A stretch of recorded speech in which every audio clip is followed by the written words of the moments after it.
जय महाकाल। आइए आज बात करते हैं कुंडली में अष्टक वर्ग की। जी हाँ, देखिए बहुत सारे ज्योतिषी अक्सर लगन चार्ट देख लेते हैं, चंद्र चार्ट से भी देख लेते हैं, लेकिन कभी कभी गलती क्या करते हैं, अष्टक वर्ग को नहीं देखते हैं। अष्टक वर्ग क्या है? शायद अगर आप लोग ज्योतिष के फील्ड से हैं तो आपको जरूर पता होगा, लेकिन बहुत ज़्यादा जो महत्वता रखता है हमारी कुंडली के अंदर अष्टक वर्ग का। देखिए, अष्टक वर्ग में सभी भावों को अलग अलग पॉइंट्स दिए जाते हैं। ठीक है, हम टोटल भी उसका करते हैं कि कितना पॉइंट्स, कितना भाग उसको मिला है। ठीक है, उसमें से जो सबसे उच्चतम बिंदु जो आपको दिखेगा वो भाव आपका सबसे अधिक मजबूत रहेगा और हर ग्रह, हर राशि को अलग अलग पॉइंट देगा। अब वहीं से आप पता लगा सकते हैं कि आपके जीवन में सबसे जो मजबूत बिंदु है वो कौन सा भाव रहेगा। मान लीजिए कि पूरे ग्रहों को मिला करके अगर हमने उसका कुल जो जोड़ है अष्टक वर्ग का, हमने देखा कि हमारा 11वां भाव सबसे अधिक मजबूत है, उसमें 28 से ऊपर पॉइंट है, तो हम मानेंगे कि हमें जीवन में लाभ जरूर मिलेगा। और यदि हमने देखा कि उसमें 20 से नीचे पॉइंट आ गए किसी घर में, मान लीजिए कि छठे घर में है, तो वहां पे थोड़ी सी दिक्कतों का सामना करना पड़ सकता है। उसी तरीके से फिर हमें ये देखना है कि हर एक ग्रह जो है वो कितने कितने पॉइंट दे रहा है।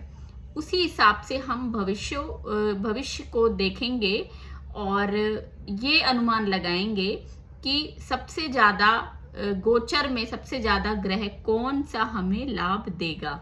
तो आप लोग भी अपनी कुंडली में अष्टक वर्ग को देखना ना भूलें और अष्टक वर्ग के कुल बिंदुओं को देख करके और साथ में आप अलग अलग ग्रहों को भी देखिए कि वो लगन चार्ट में कहाँ बैठा है, नवांश में कहाँ बैठा है और अभी गोचर किस ग्रह का किसके ऊपर से जाएगा तो कितना फल देगा। आने वाले समय में कौन सा ग्रह हमारे लिए सबसे ज्यादा हमें सपोर्ट करेगा। ये सारी चीजें अगर आप देखेंगे तो यकीन मानिए आपकी प्रेडिक्शन कभी भी फेल नहीं होगी। और हम अक्सर ज्योतिष विद्या को सिर्फ लगन चार्ट तक ही सीमित रखते हैं। हम सोचते हैं हमने ऊपर ऊपर से, कई लोग ऐसा भी कहते हैं कि मैम हमारी थोड़ी सी कुंडली देख लीजिए, थोड़ा सा बता दीजिए। इसमें ऐसा कुछ नहीं होता थोड़ा सा बताने का या थोड़ी सी कुंडली देखने का।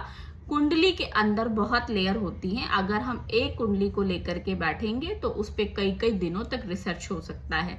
तो इसीलिए सबसे पहले आप मेन देखिए कि आप लगन चार्ट को अच्छे से पढ़ने के बाद आप चंद्र राशि से भी पढ़िए, साथ में उसका D9 भी देखिए। D9 के बाद आप ग्रहों का बल भी देखिए, ग्रहों का जो भाव बल है, षट बल है, ये सारी चीजें लगाइए। अष्टक वर्ग भी देखिए, फिर आप गोचर भी देखिए। उसके बाद आप महादशा, अंतरदशा, प्रत्यंतर दशा, सूक्ष्म दशा का भी यहाँ पे उसको भी चेक करिए। तब जाके आपकी जो प्रेडिक्शन है वो ये मैं कह सकती हूँ 80% एक्यूरेट रहती है।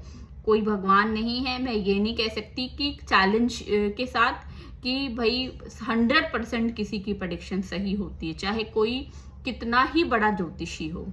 ठीक है, तो 80% आप मान के चलिए। अगर किसी ज्योतिषी की जो प्रेडिक्शन है वो अगर 80% अच्छी जा रही है, 70 अबव जा रही % अच्छी, तो इसका मतलब कि उसके ज्ञान में कोई कमी नहीं है। कहीं ना कहीं वो जो ज्योतिष है वो अच्छा कार्य कर रहा है, प्रैक्टिस कर रहा है। तो आप इस तरीके से अष्टक वर्ग को अपनी कुंडली के प्रेडिक्शन में लेना ना भूलिए और आप लोग ऐसे ही मेरे साथ बने रहिए। आप सभी का दिन शुभ रहे। जय महाकाल।